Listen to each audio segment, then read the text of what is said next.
Hujambo na karibu kwa mara nyingine tena mtazamaji wa The World News katika kipindi hiki cha ulimwengu wa siasa. Naitwa Adam Hussein. Umoja wa Ulaya ni kama vile umeshaona athari katika vita kati ya Israel na Iran. Mwanadiplomasia mkuu wa Umoja wa Ulaya Kaja Kallas anasema kwamba iwapo Marekani itahusika katika mzozo wa Israel na Iran, bila shaka itaingiza eneo hilo kwenye mzozo mpana na ambao haupo kwa maslahi ya mtu yeyote. Mawaziri wa mambo ya nje wa Umoja wa Ulaya wamefanya mkutano siku ya leo kujadili hali ya Mashariki ya Kati.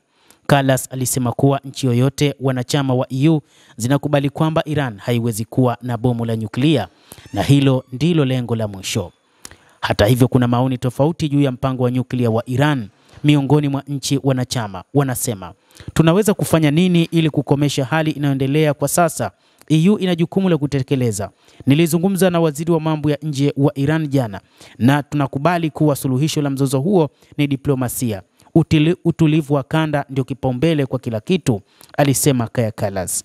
Hata hivyo, Kaja Kallas anahofia kwamba mzozo huo, ikiwa mataifa ya Ulaya yataingilia kati, utakuwa mbaya kuliko maelezo, na hii itasababisha hali mkuu mbaya katika eneo hilo la ukanda wa Mashariki ya Kati, lakini pia itatengeneza mazingira ya kushuka kwa uchumi katika mataifa katika ulimwengu. Ikumbukwe mataifa ya Ulaya baada ya kuingia katika mgogoro na Urusi ambayo ilikuwa ikipambana na Ukraine na kuweka vikwazo vingi, ikiwa ni pamoja na vikwazo vya nishati ambao ni pamoja na mafuta pamoja na gesi, walilazimika kuhama kupata mafuta kutoka katika mataifa ya Kiarabu.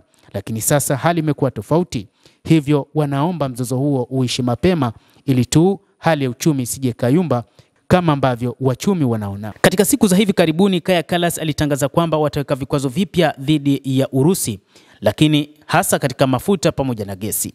Lakini kutokana na kutokea kwa vita hivi, sasa wanatafakari njia mbadala ya kuweza kupambana kuhakikisha hali ya uchumi katika mataifa hayo ambayo umedorora kwa namna moja ama nyingine usizidi kufikia katika hatua mbaya zaidi. Na ndio maana mwanadiplomasia huyo mkuu wa Umoja wa Ulaya anasema suluhisho la mgogoro wa Israel na Iran ni diplomasia pekee na si kitu kingine. Mtazamaji wa The World News, mataifa mengi katika ulimwengu yanawaza ni nini hatima ya mgogoro kati ya Israel na Iran.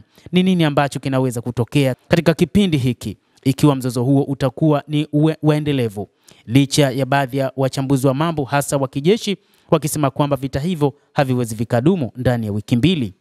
Hata hivyo, kama vitakuwa na zaidi ya wiki mbili, ni wazi Marekani itaingilia kati moja kwa moja, na ikiingilia kati Marekani, yapo mataifa mengine yataibeba Iran na kuingilia kati mzozo huo, kiasi kwamba utakuwa ni mzozo mkubwa zaidi tofauti na watu ambavyo walidhani. Israeli sasa inalia kuhitaji msaada wa Marekani katika mapambano. Mpango wa Israeli ni kuhakikisha kwamba Iran haimiliki silaha za kinyuklia, lakini pili, mpango huo ni kuhakikisha utawala uliopo unaondoka madarakani. Na jambo muhimu ambalo analifanya ili kuondoa madarakani uongozi huo ni pamoja na kuua viongozi wake. Lakini kumbukwe, uongozi si watu, uongozi ni falsafa ambazo zitaendelea kuishi.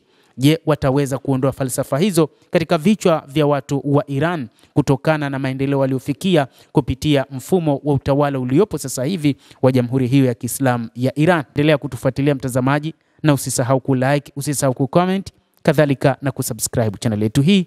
Mimi ni Adam Hussein, endelea kuwa nasi wakati wote, endelea kutufuatilia, utajua mengi yanayojiri katika ulimwengu.